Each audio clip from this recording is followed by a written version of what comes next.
Assalamualaikum warahmatullahi wabarakatuh. Bismillah, alhamdulillah, wassalatu wassalamu ala rasulillah wa ala alihi wa sahbihi wa mawala wa la khawla wa la quwata illa billah, amma ba'da.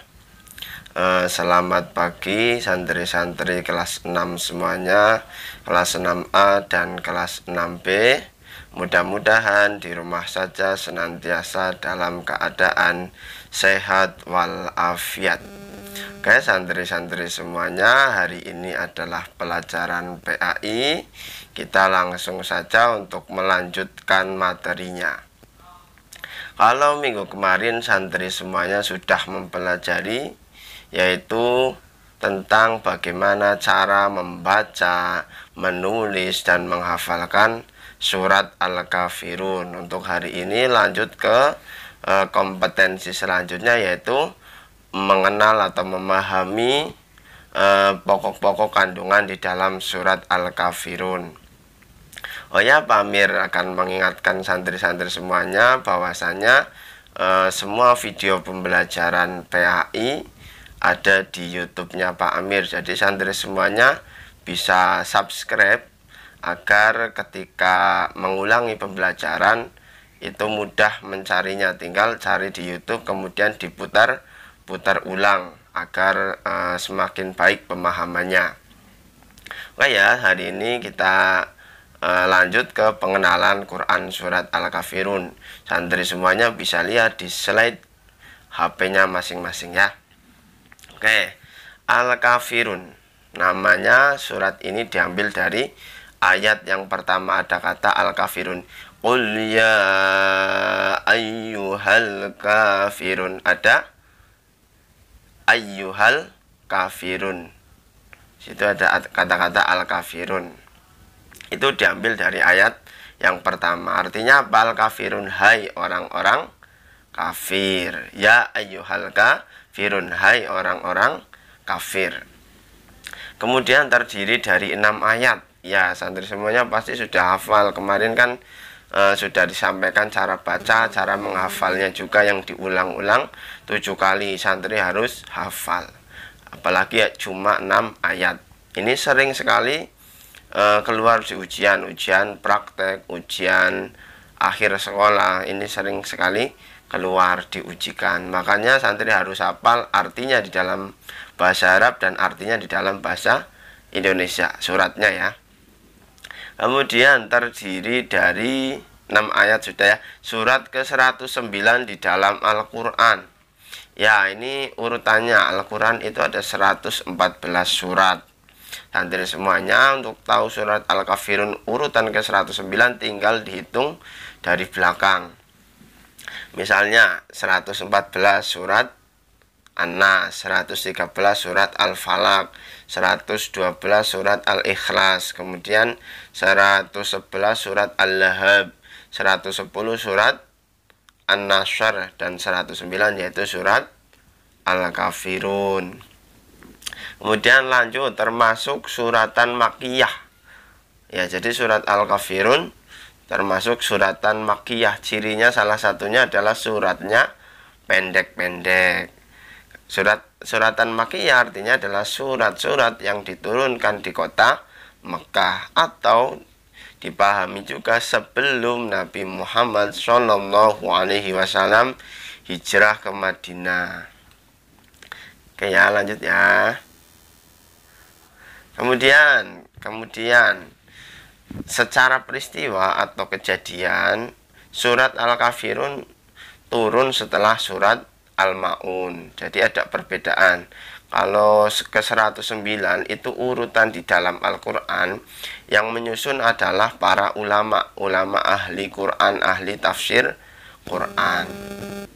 Kalau secara peristiwa kejadian, maksudnya itu turunnya ayat, yaitu di zamannya Nabi Muhammad SAW. Surat Al-Kafirun turun itu setelah surat Al-Ma'un. Jadi Al-Quran itu turun secara berangsur-angsur, tidak sekaligus, seperti itu ya. Kemudian sebab turunnya ayat. alasan mengapa ayat ini turun, surat Al-Kafirun turun, yaitu ketika itu ada pihak orang kafir yang mana mengetahui bahwa Nabi Muhammad sudah mulai berdakwah secara terang-terangan dan mulai banyak orang-orang yang mengikuti ajaran Nabi Muhammad SAW. Sehingga untuk mencegahnya ini ada semacam rembukan ya, semacam diskusi dengan Nabi Muhammad. Orang kafir menawarkan kepada Nabi Muhammad bagaimana agar dengan orang kafir dapat saling bertukar ibadah. Nabi Muhammad menyembah sesembahannya orang kafir, yaitu berhala, selama 1 tahun.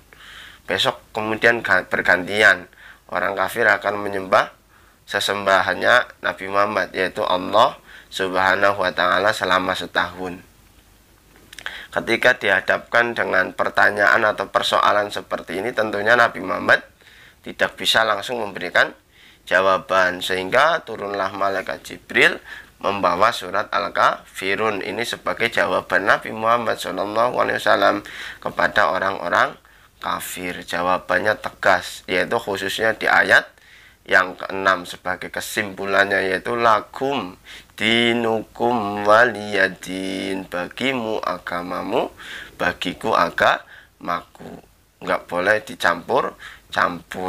Kalau pengen masuk Islam ya masuk Islam, menyembahnya Allah Subhanahu wa ta'ala, tidak boleh mempercampurkan, seperti itu ya. Kita lanjut ke slide selanjutnya yaitu pokok kandungan surat Al-Kafirun. Santri semuanya bisa lihat di slide. Pokok kandungannya yaitu toleransi, atau di dalam bahasa Arabnya yaitu tasamuh. Apa pengertiannya toleransi? Yaitu sikap saling menghormati dan menghargai perbedaan antar kelompok atau antar individu di dalam suatu masyarakat. Ya, bahwasanya perbedaan itu hal yang sangat wajar, hal yang sangat banyak sekali perbedaan. Di dalam keluarga misalnya kakak dengan adik adanya perbedaan, misalnya kakaknya suka makan telur, adiknya suka makan ayam goreng. Lah terus ibunya bingung harus memasak apa, apakah telur atau ayam goreng.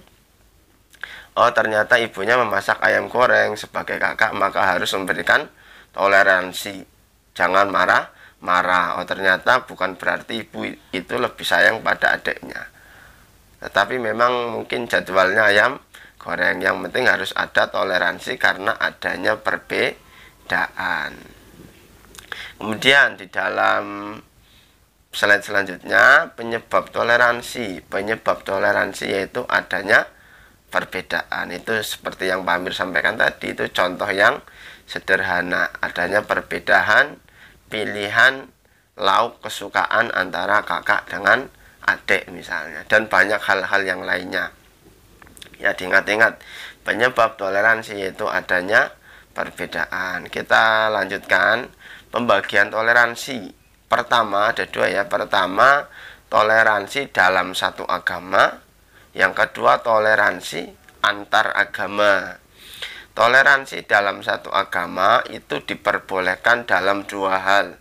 Yang pertama dalam hal ibadah, yang kedua dalam hal muamalah. Di dalam hal ibadah, adanya perbedaan di dalam hal ibadah satu agama, misalnya orang Islam dengan orang Islam. Dalam hal ibadah adanya perbedaan, harus saling toleransi, menghargai dan menghormati. Contohnya apa? Misalnya ada satu orang Islam yang ketika sholat subuh memakai kunut.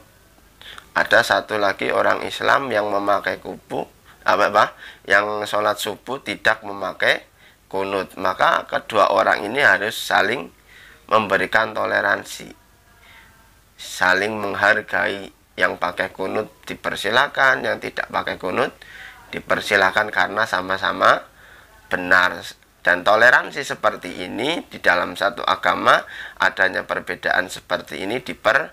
diperbolehkan. Contohnya masih banyak lainnya, misalnya sholat Jumat yang adanya 1 kali ya, ada juga yang 2 kali, kemudian ada yang setelah sholat berzikirnya dibaca keras dan ada yang tidak dibaca keras, kemudian ada yang suka berziarah kubur untuk mengingat-ingat kematian agar semakin banyak ibadahnya, itu juga diperbolehkan. Meskipun ada juga yang tidak suka berziarah kubur, itu harus ada toleransi karena adanya perbedaan di dalam satu agama, sama-sama orang Islam, itu masih diperbolehkan. Kemudian selanjutnya, satu agama toleransi diperbolehkan dalam hal muamalah ya, orang Islam dengan orang Islam.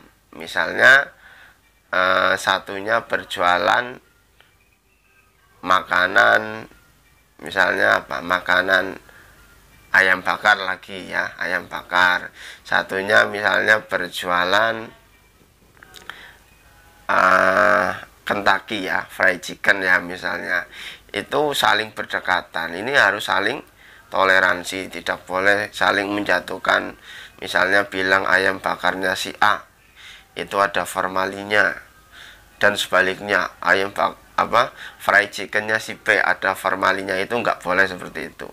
Harus ada toleransi di dalam muamalah, di dalam pergaulan sehari-hari, hidup sehari-hari di lingkungan masyarakat, itu harus ada toleransi, satu agama seperti itu. Kemudian lanjut, toleransi antar agama, itu misalnya orang Muslim, orang Islam ya, dengan non-Islam, itu hanya boleh dalam hal muamalah, tidak boleh dalam hal ibadah. Kalau di dalam satu agama boleh dua-duanya, dalam hal ibadah dan muamalah. Kalau di dalam antar agama itu hanya boleh di dalam hal muamalah, dalam hal ibadah itu tidak boleh. Misalnya orang Islam dengan non-Islam tidak boleh,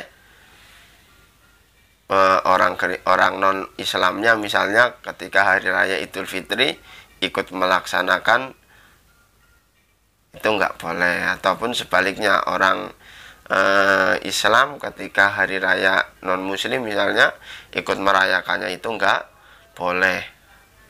Ataupun misalnya orang Islam membantu memberikan sumbangan untuk pembangunan misalnya gereja, itu juga tidak boleh karena masih berhubungan dengan hal ibadah. Dan sebaliknya, orang Kristen misalnya memberikan bantuan untuk orang Islam pembangunan masjid, sebetulnya itu juga tidak boleh karena masih berhubungan dengan hal ibadah. Tetapi kalau di dalam hal muamalah itu diperbolehkan. Misalnya kita melihat orang non-Muslim yang terkena musibah, misalnya terkena bencana alam, banjir misalnya, maka orang Islam diperbolehkan atau justru harus membantu, memberikan entah materi seperti uang, pakaian, bahan makanan dan seterusnya, itu diperbolehkan karena berhubungan dengan muamalah,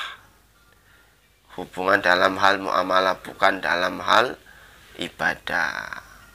Misalnya lagi, ada orang non-Muslim jualan bensin, tentunya orang Islam boleh dong membeli bensin meskipun dari orang non-Muslim, karena ini berhubungan dengan muamalah, hubungan kehidupan di masyarakat manusia yang saling membutuhkan, seperti itu, bukan dalam hal ibadah. Contohnya lagi, NKRI, Negara Kesatuan Republik Indonesia, di situ banyak sekali agama-agamanya, ada Islam, Hindu, Buddha, Kristen, Konghucu dan seterusnya. Itu dalam satu bingkai Negara Kesatuan Republik Indonesia ini diperbolehkan karena dalam hal muamalah, bukan di dalam hal ibadah. Kalau di dalam hal ibadah tetap menjalankan sesuai dengan ajaran agamanya masing-masing. Paham ya? Mudah dipahami ya. Jadi toleransi dalam satu agama boleh dalam hal ibadah dan muamalah, antar agama hanya boleh dalam hal muamalah. Itu sederhana sekali ya, nggak membuat pusing ya santri semuanya ya.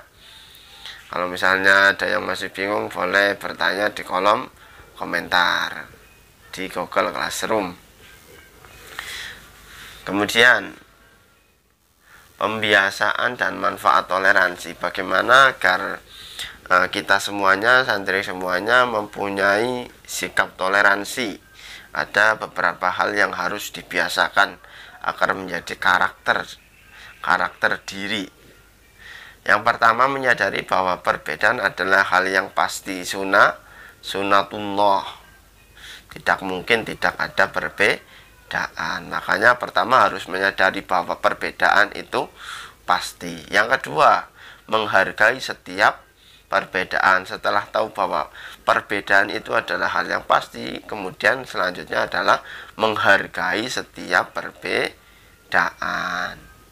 Kemudian menjalin persahabatan dan persaudaraan.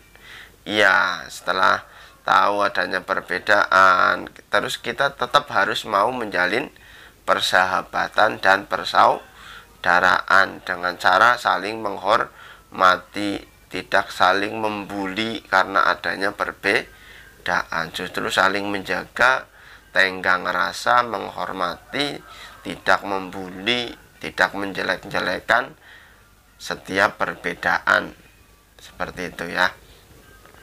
Kemudian mengedepankan sikap sopan, santun, ramah, dan lembah lembut dalam pergaulan di masyarakat. Ya, jadi ketika hidup di masyarakat, karena tahu pasti ada perbedaan, kita harus menjaga sikap dari perkataan, perbuatan, dan seterusnya.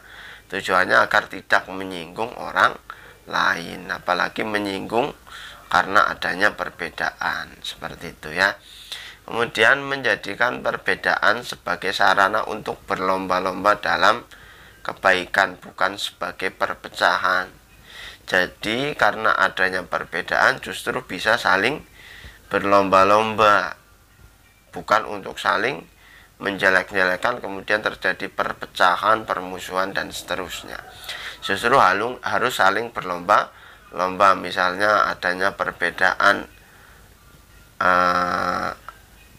ormas ya, organisasi di masyarakat. Misalnya ada organisasi A, kemudian organisasi B, itu harus saling berlomba-lomba di dalam kebaikan. Misalnya berlomba-lomba membangun sekolah, membangun madrasah, membangun pondok pesantren, membangun rumah sakit. Itu seperti itu, bukannya saling menjelek-jelekan sehingga terjadi permusuhan. Bukan seperti itu, justru berlomba-lomba itu di dalam kebaikan. Fastabiqul khairat, berlomba-lombalah di dalam kebaikan. Kemudian selanjutnya, apa manfaatnya ketika adanya toleransi dalam kehidupan sehari-hari, dalam kehidupan masyarakat? Manfaatnya kehidupan menjadi damai, rukun, dan harmonis, dapat saling membantu meskipun adanya perbedaan karena saling menghormati perbedaan. Terwujudnya kasih sayang antar umat beragama. Ya, jadi enggak saling menghujat, menghina, saling bertarung ya, bermusuhan karena antar umat beragama, enggak seperti itu kalau ada toleransi. Kemudian kokohnya tali persaudaraan dan sikap saling membantu antar sesama. Ya, meskipun adanya perbedaan, itu harus tetap saling membantu, saling bersaudara, karena kan di dalam toleransi, di dalam hal muamalah itu bebas, boleh antar agama. Kemudian terwujudnya berbagai kemudahan hidup ya, karena adanya toleransi, saling membantu sehingga kehidupan menjadi semakin mudah. Hilangnya permusuhan ya, terakhir ya, hilangnya permusuhan karena orang saling bertoleransi, maka yang hilang adalah permusuhan. saling menghargai, saling menghormati, sehingga tidak ada permusuhan. Mungkin sampai di sini dulu ya untuk penjelasan mengenai pokok kandungan surat Al-Kafirun. Santri semuanya juga dapat mempelajarinya dari buku PAI yang santri semua miliki, PAI Erlangga ataupun PAI dari Kementerian Pendidikan dan Kebudayaan. Silakan santri semuanya nanti diulang-ulang materinya.